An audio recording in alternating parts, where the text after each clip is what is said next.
So today's lecture is about transition curves. And what a transition curve, I gave you a little bit introduction about transition curve in previous lectures. That transition curve is a curve which is provided to connect, which is used to connect the straight section and circular curve. Wherever we wanted to construct we wanted to give a circular curve or construct a circular curve, we have to provide transition curve. जहाँ जहाँ पर circular curve होगा वहाँ पर हमें transition curve provide करना पड़ेगा. एक स्ट्रेट सेक्शन है, स्ट्रेट सेक्शन जा रहा है, उसके वहाँ पर एक सर्कुलर कर्व हमें देना है, तो डायरेक्ट सर्कुलर कर्व हम नहीं दे सकते. उसकी जगह पे हम क्या करते हैं, जहाँ पर जो स्ट्रेट सेक्शन है वो एंड होता है, वहाँ से हम ट्रांजिशन कर्व प्रोवाइड करते हैं और फिर उस वहाँ से ट्रांजिशन कर्व जहाँ पर एंड होता है वहाँ से फिर सर्कुलर कर्व स्टार्ट कर देते हैं. Means the transition curve are use to connect the straight section and a circular curve. Circular curve और स्ट्रेट सेक्शन को कनेक्ट करने के लिए यूज करते हैं. Because why we are providing transition curve? Transition curve are provided for various reasons. For main reason is the smooth entry of vehicle into the circular curve. कि भाई straight section से जब circular curve में vehicle कोई भी transfer हो, कोई भी इंटर हो, तो उसको कोई भी जर्क वगैरह महसूस ना हो, स्मूथली इंटर हो जाए सर्कुलर कर्व में. That is the main function of transition curve. बाकी दूसरे फंक्शंस भी हैं कि भाई smooth entry of the super elevation or smooth construction of the super elevation, smooth construction of the extra widening, etc. दूसरे भी बहुत सारे इसके फंक्शंस हो सकते हैं. सो ट्रांजिशन कर्व सिंपली आप अपने माइंड में रखना है कि ट्रांजिशन कर्व वो कर्व है जो स्ट्रेट सेक्शन और सर्कुलर कर्व को मिलाने के लिए काम आता है, या स्ट्रेट सेक्शन को जब सर्कुलर कर्व में हम रोड को सर्कुलर कर्व में ट्रांसफर कर रहे होते हैं तो वहाँ पर हमें ट्रांजिशन कर्व लाजमी देना होता है. So here is little bit introduction about the circular curve, sorry, the transition curve. When a non-circular curve is introduced between a straight and a circular curve, and which has a varying radius which decreases from infinity at the straight end and to the desired radius of a circular curve at the other hand, for the gradual introduction of centrifugal force is known as transition curve. अब यहाँ पर वही चीज बोल रहा है कि भाई it is introduce between the straight section and the circular curve. Straight section में बोल रहा है कि at the straight section there is the radius considered as infinity. लाजमी है जो स्ट्रेट सेक्शन होता है वहाँ पर जो अगर आपसे कोई भी पूछे कि भाई स्ट्रेट सेक्शन जो होता है या स्ट्रेट रोड होता है उसका रेडियस क्या होता है, रेडियस की आप कर्वेचर या रेडियस सिंपल क्या होता है, तो उसको आप क्या बोलोगे? रेडियस स्ट्रेट सेक्शन का इन्फिनिटी होता है, जीरो नहीं होता. कोई ऐसे जवाब दे देते हैं कि भाई radius of the straight section is zero. Radius of straight section किसी भी सेक्शन का अगर रेडियस जीरो होगा तो वो होगा जस्ट अ पॉइंट. अगर आपने मोहर सर्कल पढ़ा होगा तो उसमें ये आपको देते हैं, क्वेश्चन देते हैं कि अगर horizontal axis and vertical axis zero हो या इक्वल डिस्टेंस पे हो तो क्या हो जाएगा, एक पॉइंट क्रिएट हो जाएगा. तो सिंपली ये पूछ सकते हैं आपसे कि भाई स्ट्रेट सेक्शन का जो क्या होता है, रेडियस होता है, वो कितना होता है. तो you can say that the straight section has always the radius as infinity. तो यहाँ पर बोल रहा है स्ट्रेट सेक्शन से सर्कुलर कर्व में चेंज होता है, तो radius is gradually varying from the infinity to a circular curve, radius of circular curve.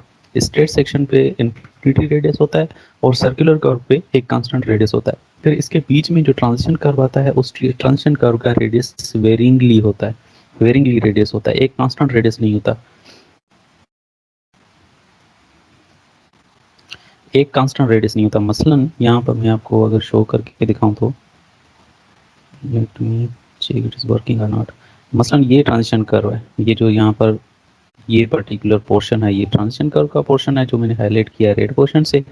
और ये वाला पोर्शन जो ग्रीन वाला पोर्शन है that is the portion of straight curve, and ये वाला portion that is the portion of circular curve. जो circular curve का रेडियस होता है वो सिंपली आर होता है, कांस्टेंट वैल्यू. ठीक है. जो ये जो ट्रांजिशन कर्व होगा इसका जो रेडियस होगा वो कांस्टेंट नहीं होगा, वो वेरिएंटली रेडियस होगा. कैसे? यहाँ पर ये जो आर होगा वो डिफरेंट होगा, यहाँ पर एक और आर होगा वो डिफरेंट होगा, यहाँ पर एक और आर होगा वो डिफरेंट होगा, और यहाँ पर एक और आर होगा वो डिफरेंट होगा, डिफरेंट होंगे. R1 R2 R3 R4 R5 that will be different. इसलिए इसको बोलते हैं ट्रांजिशन कर्व को the curve of varying radius, the curve which is changing its radius from infinity to the curve of to the radius of circular curve, that will be called as transition curve. ठीक है. Transition curve के जो radius होता है वो infinity से कोई भी वेरिंग रेडियस तक ट्रांसफर होता है.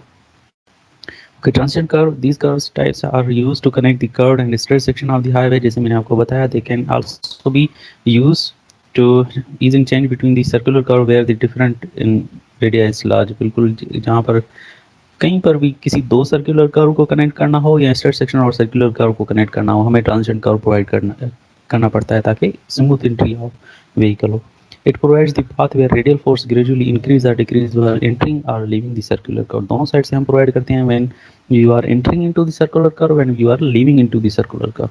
लाजमी है सर्कुलर कर्व को ना दोनों पोर्शंस दोनों साइड से हमें कनेक्ट करना पड़ता है. इस स्टार्टिंग पॉइंट पे भी एक स्ट्रेट सेक्शन होता है, एंड पॉइंट पे भी स्ट्रेट सेक्शन होता है. तो क्या करना पड़ता है कि स्ट्रेट सेक्शन जो स्टार्टिंग पॉइंट है वहाँ पर भी हमें ट्रांजिशन कर्व देके फिर सर्कुलर कर्व से कनेक्ट करना पड़ता है. फिर दूसरी साइड पे जहाँ पर सर्कुलर कर्व एंड होता है वहाँ से हमें ट्रांजिशन कर्व देके फिर स्ट्रेट सेक्शन से मिलाना होता है. Means we have to provide transition curve on the entering and leaving of the circular curves. Actually improves the appearance of the highway and streets. Actually direct आप circular curve आप provide करोगे तो उसकी appearance भी अच्छी नहीं हो आएगी और आपकी व्हीकल की एंट्रेंस भी अच्छी नहीं आएगी, आपको कंफर्ट फील नहीं होगा. So that's why we are providing the transition curve on the circular curves before the circular curves. Provides natural path of for the drivers, means it provides smooth entry of the vehicle into the circular curve. It accommodates distance needed to attain the super elevation. जैसे मैंने आपको बोला था super elevation और wide extra widening के भी काम आता है कि जो डायरेक्टली अगर आप सर्कुलर कर्व प्रोवाइड करो तो आपका जो सुपर एलिवेशन है वो प्रोवाइड करने में आपको मुश्किलात हो जाएगी. ये चलो ये जो सुपर एलिवेशन वाला पोर्शन है ये नेक्स्ट लेक्चर है हमारा, उसमें मैं आपको ठीक से समझाऊंगा. लेकिन एक्स्ट्रा वाइडनिंग भी वही चीज़ है. अगर आप डायरेक्टली सर्कुलर कर्व प्रोवाइड करते हो तो एक्स्ट्रा वाइडनिंग प्रोवाइड करने में आपको डिफिकल्टी होगी. जैसे मैंने आप जब हम एक्स्ट्रा वाइडनिंग प्रोवाइड कर रहे थे तो मैंने आपको बताया था कि there are two methods of providing the extra widening. One is with transition curve and other is without transition curve. तो लाजमी है ट्रांजिशन कर्व और जिसमें हम ट्रांजिशन कर्व प्रोवाइड करते हैं उसमें उसका बेनिफिट था स्मूथ एंट्री व्हीकल की हो रही थी वगैरह वगैरह. Means it provides ease in construction of the circular curve actually. So ये सुपर एलिवेशन के लिए भी हमें काम आता है और एक्स्ट्रा वाइडनिंग प्रोवाइड करने के लिए भी काम आता है. So these are some of the objectives of the providing transition curve. However, we are providing the transition curve. Some of the objectives we have already cleared in previous slide. So ये कुछ extra हैं, कुछ same हैं, कुछ extra हैं. To introduce gradual the centrifugal force between the tangent point and between the circular curve, same चीज़ है. And for avoiding the jerk of the vehicle means smooth entry of the vehicle. For providing smooth entry of the vehicle, for allowing the smooth entry of the vehicle, this increases the comfort for passengers actually. The enable driver turn the steering gradually. Same चीज़ है जो previous slide में. To provide gradual introduction of the super elevation, to provide gradual introduction of the extra widening, ये भी same cheese. To enhance the aesthetic appearance of the road, ये भी same चीज़. Means previous slide में जो भी है वो तकरीबन इसी slide में. Let me mute somebody who is disturbing us. Okay, these were some of the objectives of providing the transition curve.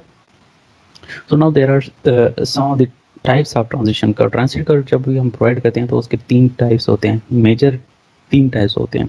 Spiral और clothoid type of transition curve, cubic parabola type of transition curve and lemniscate type of transition curve.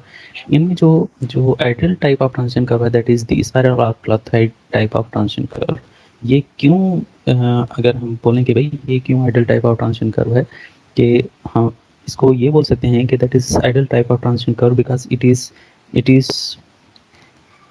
very easy in construction on the field. Actually it is very easy for in designing for the consultants or for the designing firms. Major जो इसका advantage है वो ये है कि ये easily construct हो जाता है किसी भी साइट पर. इसीलिए हम स्पाइरल और क्लोथेड को हम प्रेफर करते हैं और इसीलिए बोलते हैं कि that is the ideal shape of the transition curve. और सबसे पहले एक और चीज़ कि ये जो सेंट्रीफ्यूगल एक्सीलरेशन है उसके जो इफेक्ट है उसको बिल्कुल कम कर देता है. जैसे सर्कुलर कर्व के रेडियस को जितना वाइड करोगे सेंट्रीफ्यूगल एक्सीलरेशन के ठीक है भी कि इसके तीन टाइप्स होते हैं और जो ideal type of transition curve है दैट इज द स्पाइरल और clothoid type of transition curve. सो थोड़ा पढ़ते हैं इसको. अच्छा, इसके ये जो खन्ना का बुक मैंने आपको परचेज करवाया था इसके खन्ना का बुक, तो उसके पेज नंबर 126 पे ये स्पाइरल और ट्रांजिशन कर्व के बारे में बहुत अच्छी इन्फॉर्मेशन है. और ये मैं वैसे भी आपको होमवर्क देने वाला हूँ कि होमवर्क है आपके लिए कि right in detail about the types of transition curve with sketches.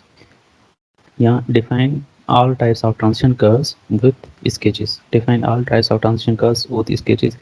So उसमें आप स्पाइरल और क्लॉथर टाइप ऑफ ट्रांजिशन कर्व को एक्सप्लेन करोगे कि वो क्या होता है, उसमें क्या फीचर्स होते हैं, और उसके फिगर को आप बनाओगे. सेकेंडली क्यूबिक पैराबोला के को एक्सप्लेन करोगे, उसके फिगर बनाओगे, और लेमस के को एक्सप्लेन करके उसके फिगर बनाओगे, उसका फिगर बनाओगे. ठीक है, ये इसके खन्ना को भी देख लेना, और थोड़ा बहुत यूट्यूब या गूगल पे भी सर्च कर लेना, आपके पास आपको मटेरियल मिल जाएगा. IRC actually recommends a spiral as a transition curve because it fulfills the requirements of an ideal transition curve.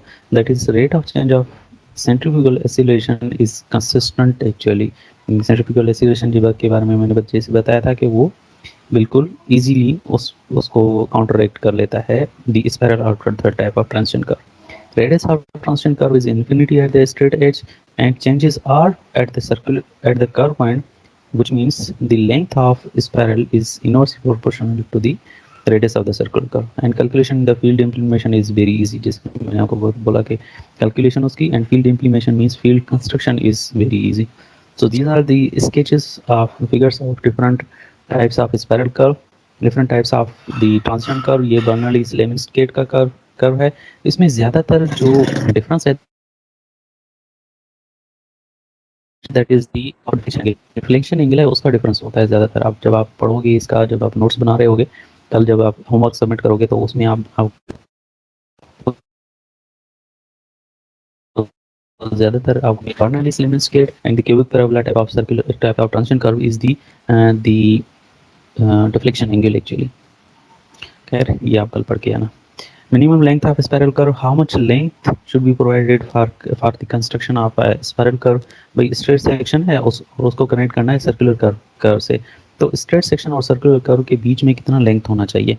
That particular length will be called as the minimum length of circular curve. So वो हम actually calculate करते हैं, the minimum length of circular curve.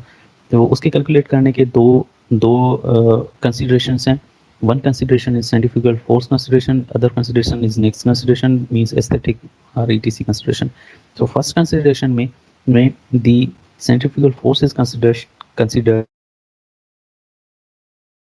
the clearly the we have the formula that is L is equal to 3.15 VQ1 RC. So यहाँ पर L is the length of this spiral, V is the speed in miles per hour, R is the radius of curve, and C is the rate of increase in centrifugal acceleration, which is generally taken as 1 to 3 feet per second cube. ये 1 to 3 इसका value है, constant value है. अगर ये formula, अगर आपके पास speed given है miles per our में, अगर आपके पास स्पीड माइल्स पर आवर में गिवन है, तो आप फार्मूला यूज़ करोगे L is equal 3.15 VQ1 RC. अगर आपके पास v जो है स्पीड ऑफ व्हीकल गिवन है किलोमीटर्स पर आवर में, तो आपके फार्मूला ये आपके पास गिवन है L इज इक्वल 0.5.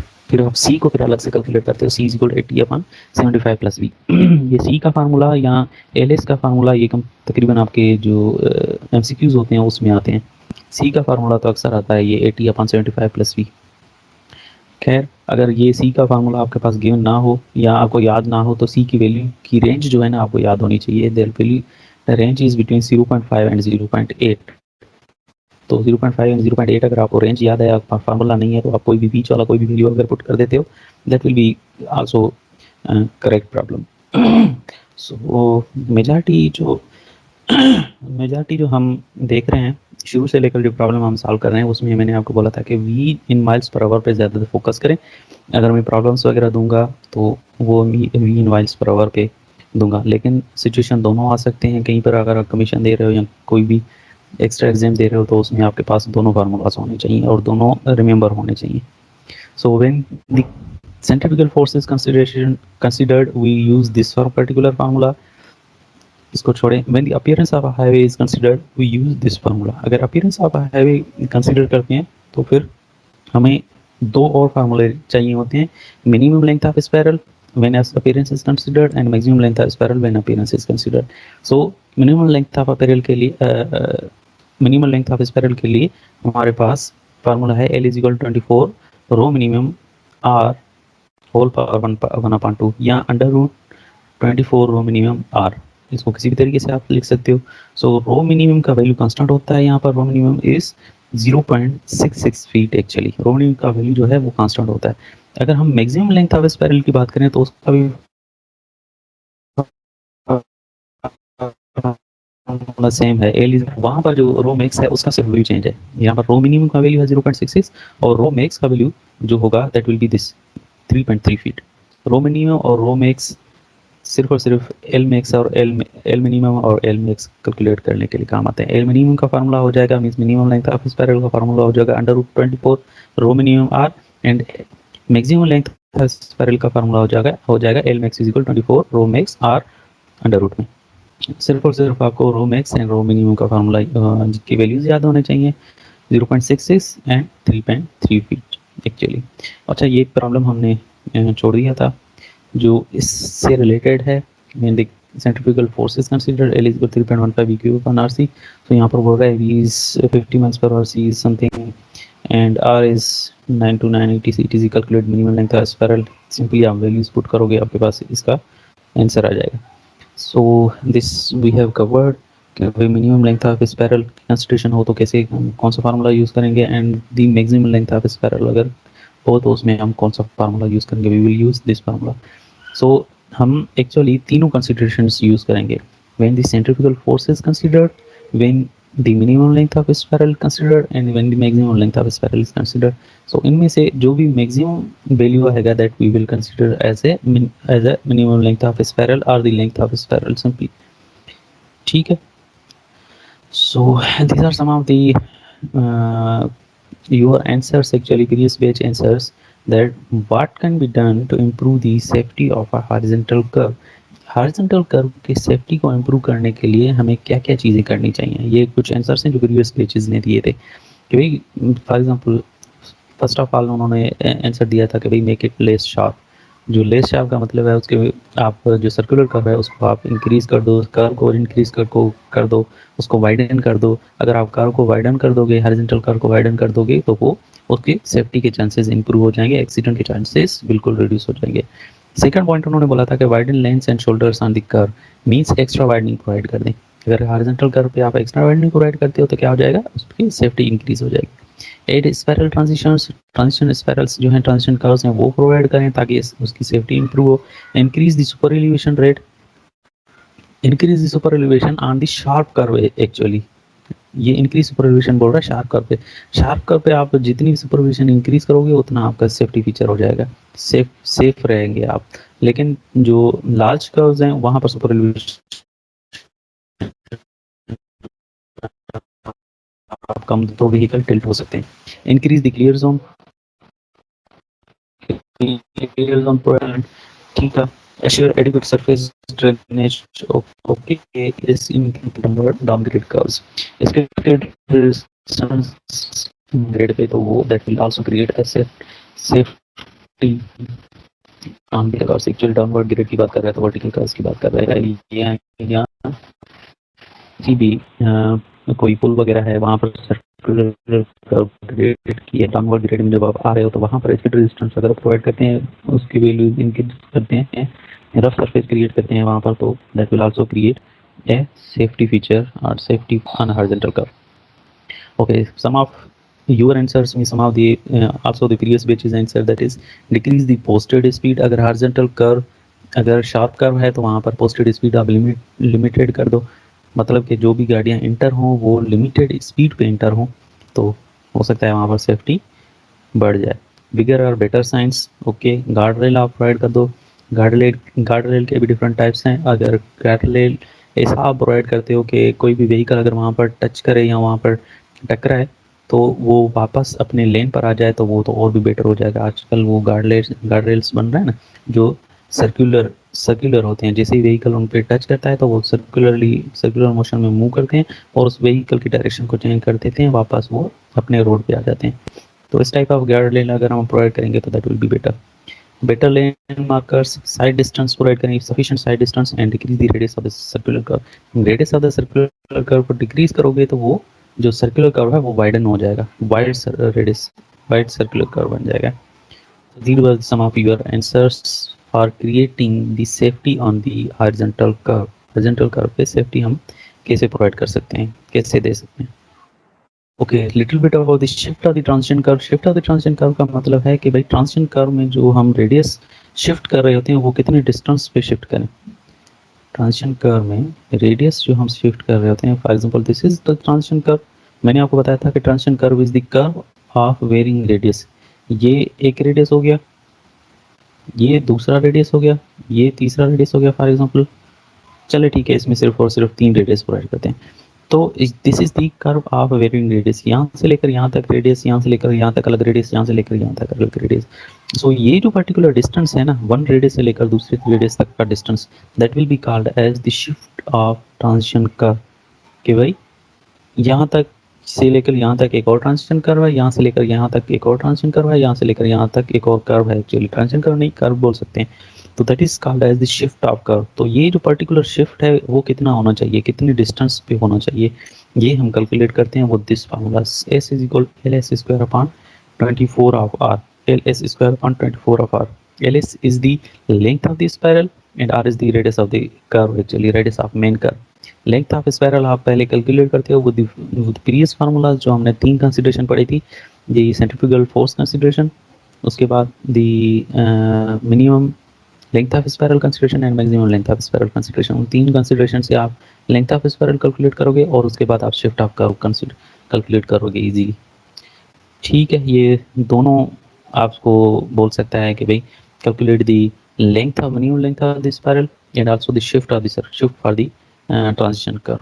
तो शिफ्ट का आपको मतलब पता होना चाहिए कि शिफ्ट का मतलब क्या है। ये होता है शिफ्ट, एक्चुअली ये distance, that distance is called as shift of the circular curve. Okay, these are the some of the problems. ये प्रॉब्लम्स आपके जो 16 वालों के नोट्स हैं उसमें गिवन हैं, उसमें ऑलरेडी सॉल्व है, लेकिन इसको मैं आपको एक प्रॉब्लम समझाता हूँ, दूसरा आप खुद ही समझ लेना। Calculate the length of transition curve and shift using the following data. हमारे पास length of the circular transition curve हमें चाहिए, ट्रांजिशन कर्व का length and shift, value of shift चाहिए। जैसे मैंने आपको बोला था कि ट्रांजिशन कर्व का लेंथ भी आपसे पूछ सकते हैं कभी कभी, और शिफ्ट भी कैलकुलेट करने के लिए पूछ सकते हैं। ठीक है, तो हमें चाहिए क्या क्या, स्पीड ऑफ द व्हीकल चाहिए, radius of the circular curve चाहिए, and allowable rate of super elevation. ये हमें किसी भी फार्मूला में हम यूज़ नहीं कर रहे हैं, ये हमारे पास एक्स्ट्रा इन्फॉर्मेशन है। Payment rotated about the central line of the payment, ये भी हमारे पास एक्स्ट्रा इन्फॉर्मेशन है। Payment width including the extra binding, that is also an extra information. ये दोनों एक्स्ट्रा इन्फॉर्मेशन है। हमारे पास काम की चीज़ें क्या हैं, दिस 65 एंड 220, क्योंकि जो फर्स्ट है consistent formula centrifugal force consideration का फार्मूला है, उसमें हम फार्मूला लेते हैं VP upon C R, where the C का वैल्यू हम लेते हैं 1 to 3। तो ये कांस्टेंट है हमारे पास। यहाँ से एक कंसीडरेशन हमारा हो गया, दूसरे कंसीडरेशन में हम क्या करते हैं, under root of 24 rho minimum, 24 rho minimum and I think that is the R, rho minimum R. So एक रो मिनिमम है, दूसरा रो मिक्स है, दोनों के लिए वैल्यूज़ हैं। सो कहने का मतलब ये है कि हमारे पास सिर्फ और सिर्फ आर की वैल्यू और वी की वैल्यू होनी चाहिए, हमारे पास लेंथ ऑफ ट्रांजिशन कर्व आ जाएगा। और उसी के तरीके से अगर शिफ्ट की बात करें तो शिफ्ट का भी फार्मूला क्या है कि L S square upon 24 of R. L S आप यहाँ से कैलकुलेट करोगे और उसको अगर आप शिफ्ट के वैल्यू में पुट करोगे तो आपके पास शिफ्ट का वैल्यू आ जाएगा।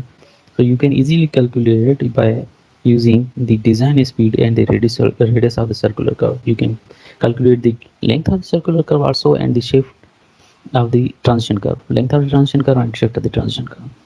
ठीक है भाई, ये आप कैलकुलेट कर लेना, ऑलरेडी आपके पास आपके जो नोट्स हैं उसमें ऑलरेडी कैलकुलेटेड है। In papers the sum of questions that make up that are explain the transition curve, ये आप इजीली एक्सप्लेन कर सकते हैं। Why transition curve is provided and enlist the requirements of ideal transition curve. Transition curve के ideal transition curve के requirements क्या हैं, ये एक क्वेश्चन आ सकता है आपके पास। Different types of transition curve explain करें इन डिटेल, ये मैंने आपको होमवर्क दिया है। Right 3 problems of transition curve from the slides, ये एक्चुअली 16 वालों को मैंने दिया था ताकि हम जो है ना इस स्लाइड्स में जो भी प्रॉब्लम्स हैं वो अपने नोट्स में बना दें। तो आप नोट्स देखोगे तो वहाँ पर 3 प्रॉब्लम्स सॉल्व की गई हैं। उसके बाद सुपर एलिवेशन से रिलेटेड प्रॉब्लम है जो हम